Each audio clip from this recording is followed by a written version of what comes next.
Estamos apresentando Ponto Final na Mirante AM. Eleições da Mirante AM, a rádio do Maranhão.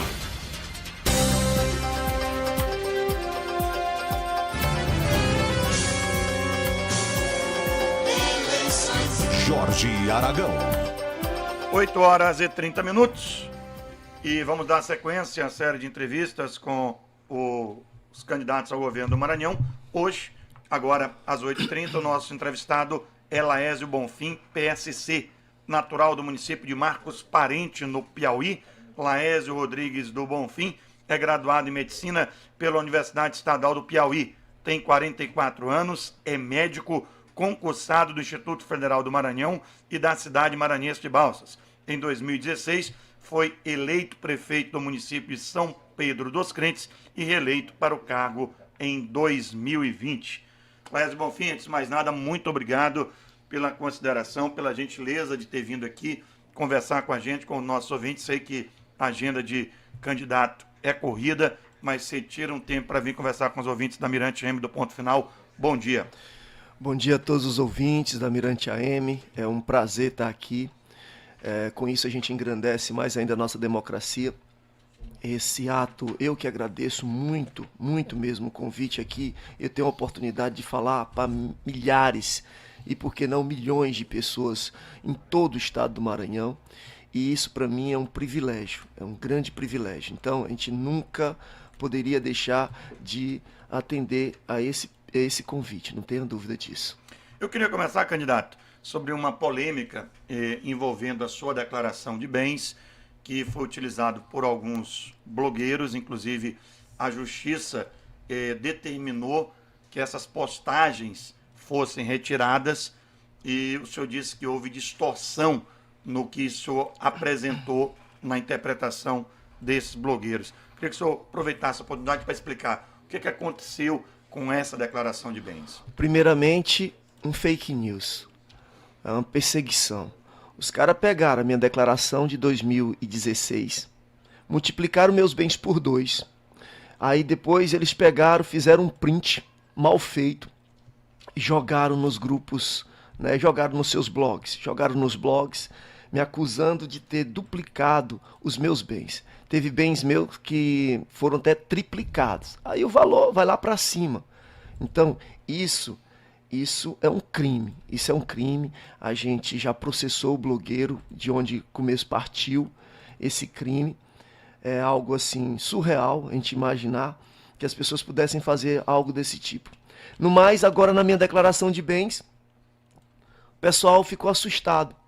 Quem ficou assustado realmente fui eu, com a hipocrisia de muitos outros candidatos. Os meus bens, eles têm rentabilidade. Essa é a diferença. Aí será, os bens do Laésio aumentou 100% em 4 anos. Não, os bens do Laésio continuam os mesmos bens desde 2016. Eu tenho os mesmos bens desde 2016. E o mais importante, fruto de um trabalho como médico, cirurgião, há quase 2 décadas. Se um médico, cirurgião, trabalhando quase 2 décadas, não consegue juntar um patrimônio, o que é que ele está fazendo da vida mesmo? Então é assim que eu interrogo os outros adversários. O cara passa a vida inteira nunca conseguiu comprar uma casa e quer administrar um estado do Maranhão. Isso aqui é triste. Isso é que o eleitor tem que começar a pensar. E com relação aos meus bens, eles aumentaram sim, de valor, não de números. Os meus bens, meus bens continuam os mesmos bens de 2016. São os mesmos até hoje. Os mesmos até hoje. E a diferença é que os meus bens têm rentabilidade.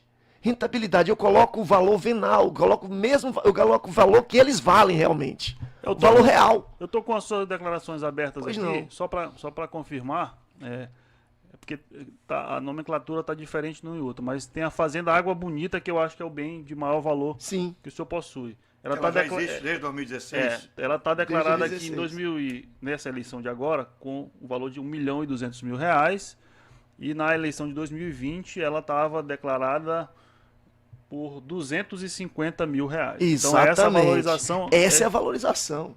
Essa é a valorização. É uma decisão sua, né? Com certeza, porque quem trabalha no agronegócio Gilberto e Jorge, quem trabalha no agronegócio tem que estar, os seus bens têm que ter rentabilidade, senão você chega no banco e diz assim, eu queria um empréstimo de 1 milhão para me comprar gado. 1 milhão para comprar gado. Aí o gerente vai dizer assim, traga a sua declaração de bens. Aí você traz lá uma fazenda de 250 mil. Como é que eu vou te emprestar 1 milhão se a tua fazenda que vai receber esse gado só custa 250 mil reais? Isso não existe. É o que você vai dar de garantia, né? O que nós vamos dar de garantia? O cara não vai te emprestar dinheiro. Então quem vive do agronegócio tem que viver de rentabilidade. Seus bens têm que ter rentabilidade. E aonde que você consegue comprar uma fazenda hoje em dia de 250 mil reais depois da pandemia? A pandemia, ela aumentou tudo. A picanha você comprava de 30 reais o quilo. Hoje você não consegue comprar de 60, né? Então, você tem que ver a arroba do boi, era 150 reais há 3 anos atrás, antes da pandemia. Depois da pandemia, a arroba do boi foi para 300 reais. Então, essa é a diferença do Laésio para os outros. Aí as pessoas, eles ficaram encabulados. Encabulado por quê? Porque nós levamos a verdade. Os meus bens têm rentabilidade. E eu trabalho também para aumentar as coisas, para ganhar. Quem é que está... Agora, os caras que nunca trabalharam, tem que fazer o quê? Aí eu fico triste quando eu vejo alguém que tenha um apartamento de 190 mil, declara um apartamento de 190 mil aqui na Ponta da Areia com 2 suítes. Cara, isso não existe. Isso é demagogia. Isso é hipocrisia. Isso é hipocrisia. Ou você que está do outro lado do radinho, você acha que consegue comprar um apartamento aqui na Ponta da Areia por 190 mil reais? Eu queria muito comprar um desses. Eu também, tanto é que eu até ofereci uma proposta lá para ele, me vende aí, 2 vezes mais do que esse daí. Mas não vende, porque isso não existe, isso é hipocrisia. Eles acham que botar um valor bem baixinho nos seus bens, ou um governador que declara 400 mil reais. Isso não existe, cara.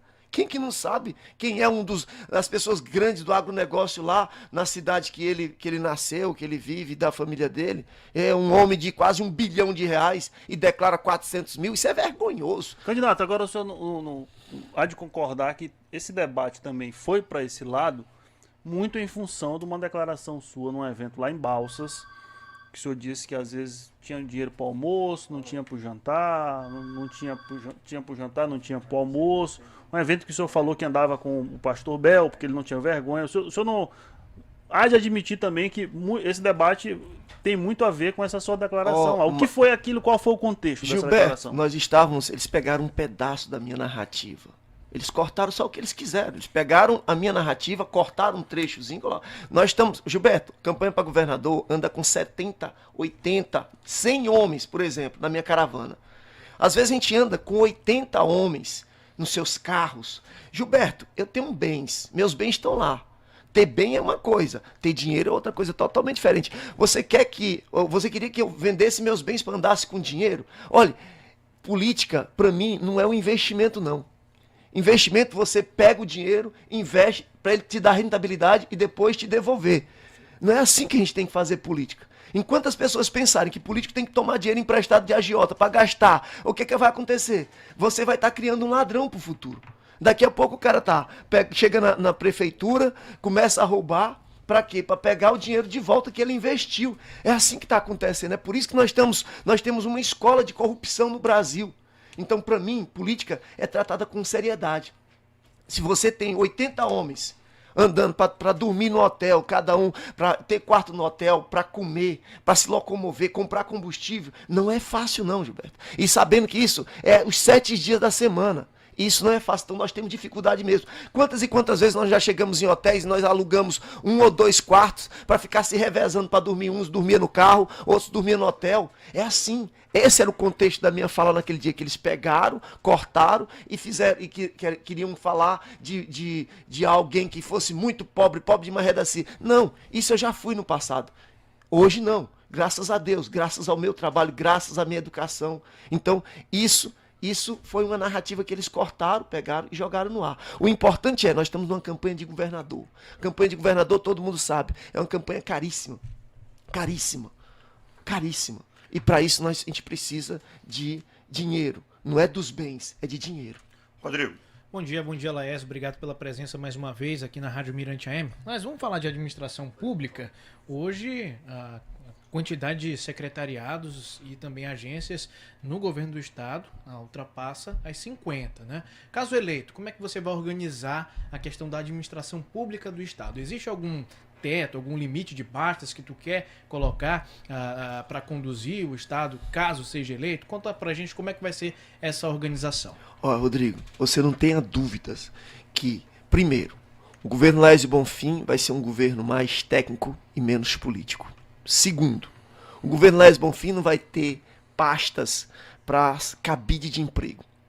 Nunca no meu governo você vai ter uma secretaria de agricultura e uma secretaria de agricultura familiar.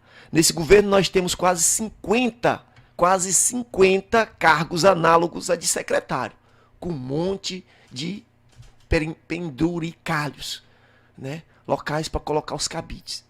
Então, não existe isso numa administração moderna. Um Estado moderno não admite esse tipo de manobras só para te dar um emprego, para alocar um político que está em decadência e colocar ele ali para ter um emprego ou para dividir. Não, isso o Estado não admite. É por isso que nós estamos aí. Um governo oprimindo o empresariado com altas cargas tributárias, cobrando impostos na gasolina, não abre mão do ICMS, da energia, não abre mão de nada em prol do emprego. Por quê? Porque o governo ele está muito inchado. É um governo que está muito inchado. É um governo que precisa ter austeridade. É um governo que precisa ser diminuído. Você precisa ter um governo enxuto para dar exemplo e dizer, agora nós vamos partir para o crescimento. Vamos começar a diminuir a carga tributária. Vamos diminuir os impostos, porque um governo que não está gordo demais, que não precisa comer tanto. Então vamos pegar esse dinheiro e vamos fazer investimentos que realmente são necessários para a administração. E no mais, pessoas com competência e não só porque estão em decadência. E de quantidade de pastas? Já pensou alguma coisa? A quantidade de pastas nesse momento não é o que mais interessa. O que mais interessa é você dizer o seguinte, que nós não vamos ter na nossa administração, na nossa gestão, a quantidade de pasta que hoje existe. Eu não acredito que nós teremos 25 pastas. Eu não acredito. Análogos a de secretário, não. Porque eu não vejo necessidade. Não vejo necessidade. Candidato, pesquisa eleitoral, como é que o senhor tem acompanhado? O senhor se baseia nelas, o senhor releva elas? Porque já teve pesquisa que o senhor aparece em terceiro, já teve pesquisa que o senhor aparece em segundo, tecnicamente empatado, teve pesquisa agora que o senhor já apareceu em quarto. Como é que o senhor tem analisado isso? Olha, essa última pesquisa que a gente apareceu em quarto, o Instituto parece que fez de propósito, porque você tem foi um instituto pago pela Mirante, a Mirante que vinha com a Escutec já há mais de ano com a Escutec, que mostrava o Laércio Bonfim com quase 20 pontos, ou chegou batendo na casa de 20 pontos, e depois vem a IPEC, né, do dia para a noite, e pá, coloca o Laércio em quarto, mas com um detalhe, com a margem de erro, nós estamos empatados com o segundo lugar. Se você pegar a margem de erro da IPEC, você tem um empate técnico em segundo lugar. Então, de qualquer forma, na IPEC o Laércio Bonfim está em segundo lugar. Né? Não é assim, Gilberto? Considerando a margem, né? Considerando a margem Tecnicamente. de erro. Tecnicamente, nós estamos em segundo lugar. Então, eu acho que o mais importante é o seguinte, o que eu vejo, o meu sentimento, o sentimento das ruas, nós seremos a maior surpresa nas eleições de todo o Brasil. A maior surpresa nas eleições no Brasil, dessa vez vai vir do estado do Maranhão. Quem está dizendo isso? As pesquisas. Nós temos pesquisas do jeito dos outros. Nós temos pesquisas, toda semana nós temos pesquisa. Toda semana nós temos pesquisa. Nós não estamos correndo à toa. Do jeito que eles estão organizados, que eles têm as pesquisas deles, nós também temos as nossas pesquisas toda semana. E daqui a pouco vai se restabelecer a verdade nesse estado. Daqui a pouco, à medida que assim, é todo o estado. Quando vai se afunilando, aí as pesquisas começam a aparecer com seus números corretos.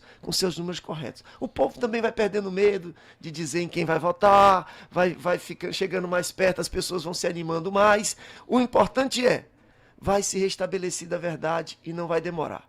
E no mais, eu acredito que nós seremos a maior surpresa que o Brasil já viu nos últimos anos. Só para deixar o nosso ouvinte informado, a última pesquisa IPEC TV Mirante apontou o Everton com 16 pontos, o Laésio com 10. Se aplicada a margem de erro, que é de 3, para baixo o Everton ficaria com 13 E o para Everton é o cima segundo o Laésio, nessa isso, pesquisa, o né? Laésio com 10. Então tem um empate técnico aqui do segundo Ao terceiro. ao quarto colocado. Então está correta a afirmação aqui do candidato. Candidato, aproveitando que eu citei o nome do Everton, eu queria fazer um questionamento sobre composição, alianças.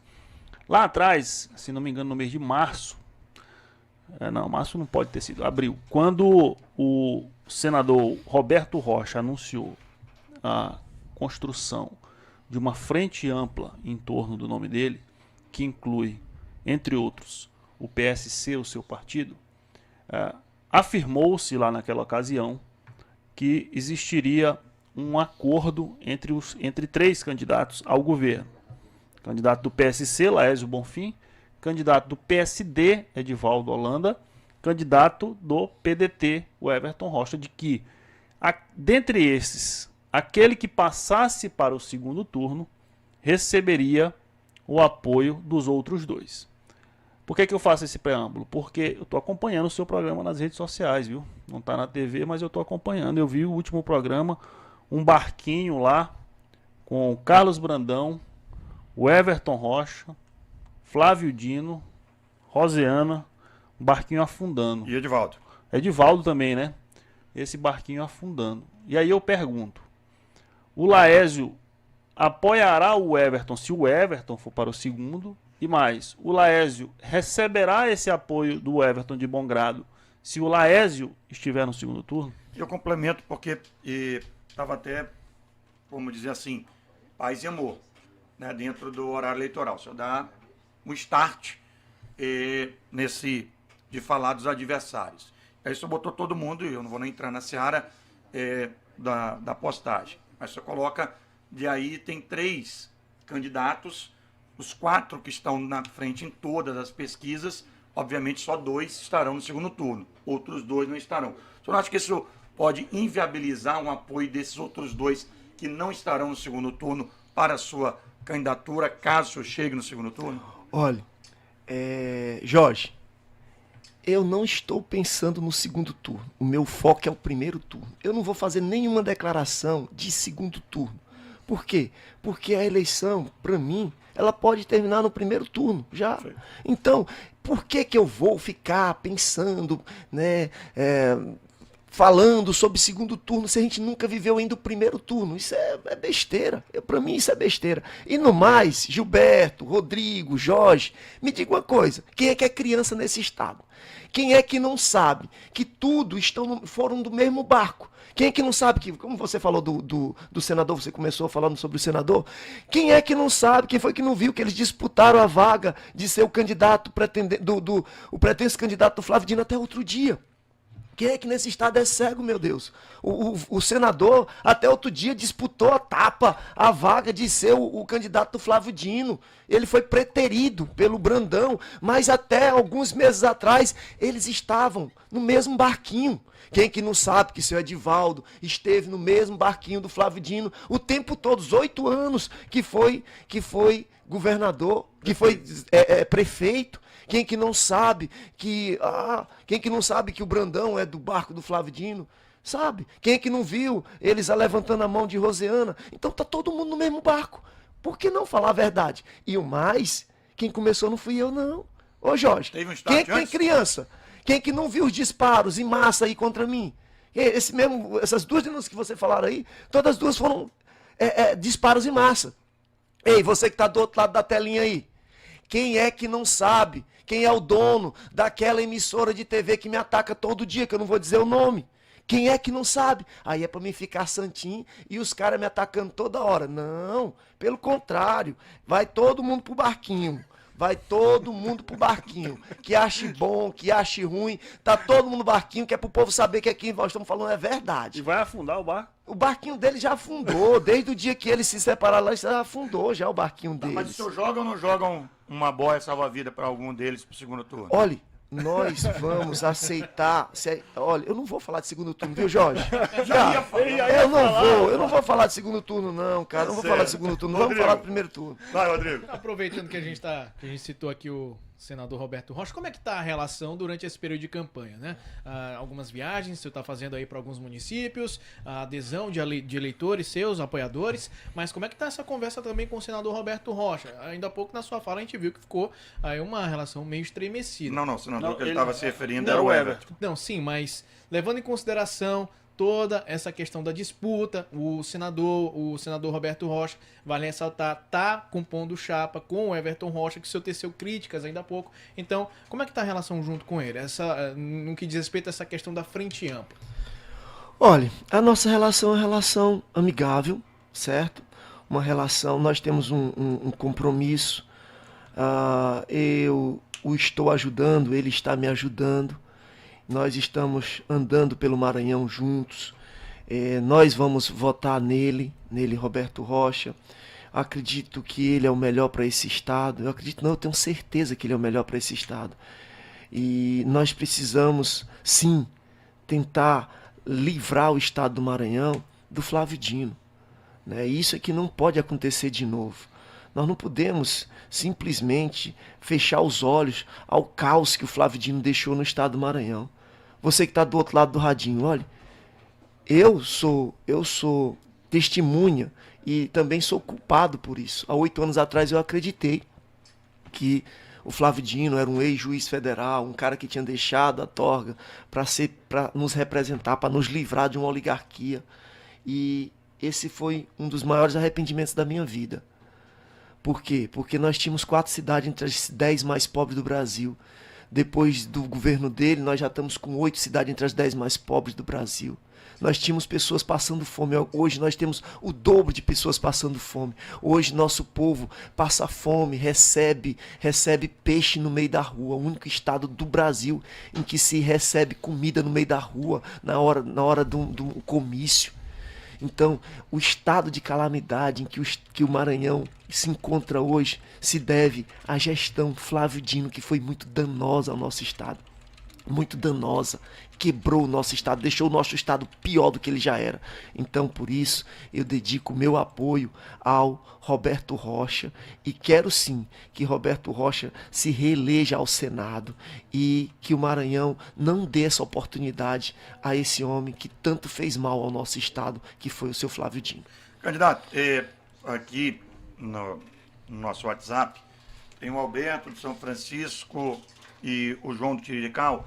É no mesmo contexto, e era uma pergunta que eu já iria fazer, mas vou declinar em prol dos ouvintes. Pergunta está clara, o senhor está ou não está com Bolsonaro? Porque eu, na minha leitura, sou o único entre os candidatos que defende, em tese, boa parte das bandeiras do Bolsonaro. Está no mesmo espectro. Mas, de uns tempos para cá, eu tenho percebido que o senhor não quer trazer essa nacionalização da disputa para o Maranhão. E muitos eleitores do Bolsonaro estão entendendo que o senhor está querendo se afastar do presidente Bolsonaro. Como é que está? O senhor é o candidato Bolsonaro? O senhor quer ser o candidato Bolsonaro? O Bolsonaro é o seu candidato? Enfim, como é que está essa relação? Como é o nome dele? O Alberto São Francisco Alberto. E o João Tirirical. Então, Alberto e João, olhem para as minhas declarações. Eu nunca neguei. Nunca neguei. E vocês também têm que olhar para o meu lado. Alberto, quando você olha para a votação do Bolsonaro, a maior votação do Bolsonaro no estado do Maranhão foi do Laésio Bonfim enquanto prefeito. Nós chamamos a atenção do Brasil inteiro. Foi uma das 10 maiores do Nordeste em prol do Bolsonaro. Talvez João, votação proporcional, seja, proporcionalmente falando. Provavelmente deve ser uma das maiores do Brasil. Proporcionalmente falando. Agora, Alberto, vem cá, cara. Tu tem que fazer essa cobrança pro nosso presidente. Porque o Laésio Bonfim nunca deixou de dizer: olha, eu apoio o meu presidente. Mesmo que ele venha apoiar a Everton, Maranhãozinho aqui para governador. Acho que essa possibilidade ele Não, eu acho que não tem, não existe. Eu acho que ele não existe, não vai fazer isso. Mas que se fosse, mesmo se ele fizesse isso, eu ia continuar apoiando o meu presidente. Agora, eu respeito qualquer um outro que vai votar em outro presidente, eu respeito. Agora, nós temos que discutir o Maranhão. Por que eu vou estar discutindo pautas nacionais se nós precisamos resolver nossos problemas aqui? A minha campanha é aqui no Maranhão. Eu não posso perder o foco. As pessoas que estão passando fome, que estão sem educação, sem saúde, que estão precisando de um emprego, elas não têm essa ideologia política, não. Elas precisam do emprego. Elas precisam da comida. Elas precisam da educação, da saúde. Então, eu tô focado no Maranhão, viu, Alberto? Agora, Alberto, você também há de convir, você tem que olhar para o meu lado também, Alberto. O presidente, ele chegou aqui da mesma forma. E ele não fez nem questão de falar. Ele se omitiu. Só deu declaração de apoio ao Senado. Ao senador. E agora você tem que ver meu lado também. Eu não posso ficar nessa coisa. Por quê? Porque a gente precisa falar do Maranhão. O foco nosso é o Maranhão. O foco é o nosso. Eu não posso ficar chorando.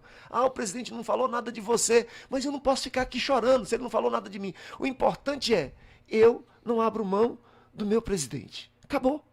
Mas, eu não abro Laércio, mão. nesse ponto não acaba demonstrando um certo ponto de falta de articulação política junto com o governo federal, porque a gente sabe, caso você é eleito, o Bolsonaro também sendo reeleito, vai ter que ter toda essa conversa e tudo mais. Não poderia ser uma coisa que poderia estar adiantada? Não, Rodrigo, eu não vejo sim. Nós temos um presidente que precisa de uma base legislativa. Nós estamos em campanha, mas o Congresso está aberto. O Congresso está aberto, muitas pautas estão em jogo. O presidente precisa dos votos lá do grupo do Maranhãozinho, do grupo do Everton, do grupo de todos que estão aí disputando. Então, eu entendo também o presidente dessa pauta. Não é questão de falta de diálogo. Não é. E outras pesquisas mostram que os bolsonaristas desse estado sabem votar. Eles sabem votar, eles não vão votar em qualquer um. Eles não vão votar em pessoas que não falam a língua deles, que não entendem, que nunca sofreram como eles já sofreram, não. Então, as pesquisas mostram que o bolsonarista nesse estado, eles têm um candidato. Tem um candidato, sim. Então, o que importa nesse momento é a gente crescer no eleitorado, no coração do maranhense, para que a gente possa conquistar o nosso bem maior, que é o Maranhão. Nós precisamos conquistar o governo do estado do Maranhão, assim nós vamos fazer a diferença. Assim nós vamos fazer a diferença. Gilberto. E com relação ao nosso apoio, ele é claro, é evidente. Nós apoiamos o meu presidente, mas respeito você que vai votar no Lula, no Ciro, em quem quer que seja. Respeito. Agora, eu quero que você também respeite o meu direito de apoiar o meu presidente. E no mais, nós precisamos discutir o Maranhão. O foco aqui é o Maranhão. Candidato, eu quero falar um pouco de propostas. O senhor falou aí de saúde e como ex-prefeito deve conhecer um pouco dessa realidade da saúde do Maranhão, como médico também. Um debate que se fez durante algum tempo aqui no Maranhão era sobre se o modelo adotado para o atendimento à saúde deveria ser aquele da gestão do ex-secretário Ricardo Murat, com hospitais de 20 leitos nos municípios, contrapartida do Estado para ajudar, já que eles não podem ser cadastrados pelo SUS, ou se é esse modelo de hospitais regionais recebendo a demanda dos municípios. O fato é que, tanto num como no outro, a gente sempre viu e continua vendo a tal procissão de ambulâncias que o ex-governador Jackson Lago assim batizou, aqui para São Luís. Numa gestão Laésio Bonfim, qual é o modelo a ser adotado para o atendimento à saúde do povo do Maranhão? Vamos lá, Gilberto, boa pergunta. Me diga uma coisa, se você tem 70 hospitais de 20 leitos no estado do Maranhão, por que eles não podem ter o atendimento, receber recursos do SUS porque só tem 20 leitos? Tu vai deixar eles morrerem? Tu vai abandonar 70 hospitais? Deixar os prefeitos à míngua, com o elefante branco? Não. Nós temos que descentralizar. Olha, o que os regionais fazem? Eles centralizam a nossa saúde. Aí nós vamos ter as ambulancioterapia, eu já digo é outra coisa, ambulancioterapia. Por isso que os prefeitos estão fazendo festa quando recebem ambulância. O prefeito faz festa porque hoje em dia os prefeitos fazem saúde com ambulância. A tal da ambulancioterapia. Por isso que todo mundo reclama das nossas estradas. Porque quem está ruim, quem está morrendo, entra dentro de uma ambulância, ele termina morrendo. Porque as estradas não contribuem. Nossa malha viária é uma das piores do Brasil. Então, o que nós temos que fazer, Gilberto, é dar vida esses hospitais de 20 leitos. Precisam ter vida novamente. Eu sou exemplo de quem teve um hospital de 20 leitos durante 5 anos. E meu hospital de 20 leitos, se você for lá ver o livro de cirurgia do meu hospital de 20 leitos, você fica besta. Porque tem pessoas que vêm de São Paulo para operar, para fazer uma laqueadura. Porque lá é muito burocrático fazer uma laqueadura em São Paulo. É centralizado demais. Você tem pessoas que vieram de Brasília Você tem pessoas que vieram de Goiânia operar. Se você olhar um livrozinho, lá tem o número do cartão do SUS, você pode pegar o telefone da pessoa, você pode ligar, se certificar se é verdade ou não. Então, nosso hospital de 20 leitos, ele funcionou e funcionou bem, continua funcionando. Agora, só com os recursos que a prefeitura aloca para aquele hospital. Sofrido, muito sofrido. Agora, nós não podemos deixar ele morrer. E quando você tem um regional, o que vai acontecer? As ambulâncias do estado todo chegam naquele regional. Fica superlotado. Ambulâncias, macas no corredores, ambulâncias paradas na porta, porque tem que usar a maca da ambulância. Quem é que trabalha no SAMU? Quem é o médico que nunca passou por isso? Passou horas a fio no seu plantão, na frente do hospital, com a sua maca no corredor, e que ninguém podia pegar a maca e botar no carro de novo, na ambulância de novo. Porque está superlotado, não tinha espaço para ninguém, tinha que usar a maca da própria ambulância. Então, isso ninguém vê, isso ninguém sabe, isso o governo não sabe. E sabe, se sabe, faz vista grossa. Então, nós precisamos resolver esse problema, e quem sabe resolver é quem conhece o problema, quem conhece o problema. Eu conheço a dor do prefeito, que tem um hospital de 20 leitos. Eu conheço a dor de um prefeito que queria ter dinheiro para comprar o remédio, e não tem ajuda do governo. Na gestão anterior de Rosiana, esses hospitais de 20 leitos recebiam 140 mil para comprar, para suas despesas, pagar funcionários, pagar remédios. Quando o seu Flávio Dino chegou, ele diminuiu para 70 mil. E isso demorou 1 ano e pouco. Depois está com tem que estar com mais de 5 anos que esses hospitais de 5 leitos, de 20 leitos, não recebem 1 centavo sequer. Sabe o que é? 1 centavo sequer. Não recebe 1 centavo sequer. Essa é a nossa desgraça. E outra coisa, Gilberto, não adianta nós termos uns parlamentares que não veem isso. Olha, me diga, qual é a explicação? Lá na educação você tem um Fundeb. O Fundeb tem dinheiro para pagar professor. Tem dinheiro para comprar merenda. Tem dinheiro para a reforma da escola. Cara, tem dinheiro para tudo. Aí você tem o FUS. O FUS vem um dinheirinho que não dá para pagar o funcionário. Não dá para pagar remédio. Não dá para pagar a reforma do hospital. Não dá para comprar um colchão. Aí você fica a mercê, aí eu vou falar como é que o ex-governador dizia, das ambulâncias. Procissão. A procissão. Aí você tem a procissão dos prefeitos indo para Brasília todo ano, sabe o que é? Atrás de dinheiro para a saúde, mendigando emendas parlamentares. Por que é que nós não temos um FUS parecido com o Fundeb? Com repasse para pagar o funcionalismo, com repasse para pagar o remédio, com repasse para comprar equipamentos para hospitais. Nós não temos. Temos que estar lá fazendo procissão com os deputados. Aí você sabe onde é que começa a corrupção. A corrupção se instala. Você vê tanta corrupção com o dinheiro da educação. Sejam sinceros, vocês são repórteres, investigadores. Você não vê tanta corrupção com dinheiro da educação. Você quase não vê. Agora, quando você fala em dinheiro para a saúde, você sabia que nesse orçamento secreto, quase 600 milhões já entraram no Maranhão nos últimos 8 meses. 600 milhões. Foi um dos estados que mais recebeu. Esse estado recebeu do orçamento secreto dinheiro até vindo de parlamentares do Acre. Você sabia? Até de parlamentares do Acre. E sabe por que eles jogam para cá? Olha, você que está do outro lado da telinha do radinho, que você não gosta de ouvir, que gosta de ouvir verdades. Sabe o que os parlamentares mandam para cá?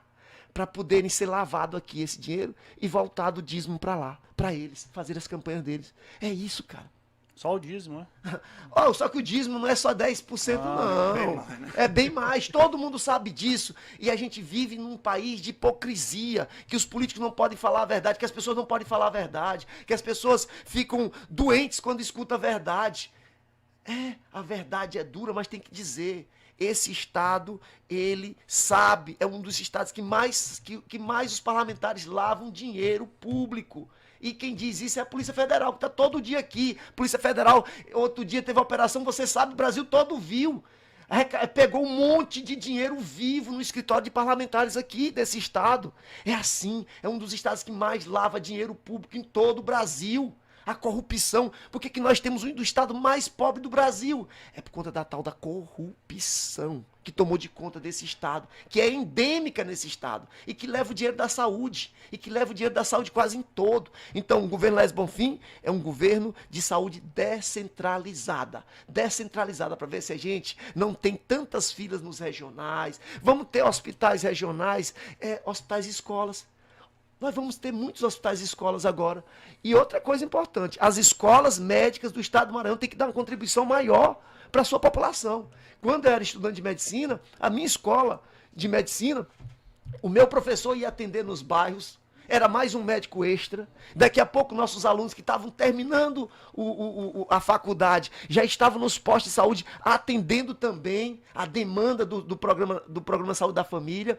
E eu acredito que as escolas de medicina precisam levar, dar algo a mais para a nossa população. E é por isso que no governo Laércio Bonfim também, nós vamos sentar com as escolas de medicina do nosso estado, vamos fazer parcerias públicos-privadas com essas escolas, vamos melhorar o ensino médico do nosso estado, porque quem sabe disso sou eu, que eu recebo médico nos nossos hospitais, e eu vejo que a formação está muito aquém daquilo que realmente precisava. Né? Nós precisamos melhorar muito o ensino médico no estado do Maranhão e precisamos que essas escolas médicas deem uma contribuição maior e vamos propor parceria público-privada. Não há esse negócio de escola de medicina, arrecadar 10 mil reais com o seu aluno, entrar nos hospitais públicos e mandar caixa de luva. Isso não existe. Isso não existe. Nós precisamos de algo mais. Nós precisamos de mais pessoas atendendo nos postos de saúde. Nós precisamos de mais equipamentos nos hospitais. Precisamos de mais profissionais ensinando os alunos dentro do hospital e não que essas escolas se ocupem dos nossos profissionais, aí vai tirando a atenção dos nossos profissionais de dentro dos hospitais para estar dando aula, sendo que o professor tem que estar lá. E nós temos que ter uma parceria das escolas médicas com os nossos hospitais públicos. 9h06. Eu vou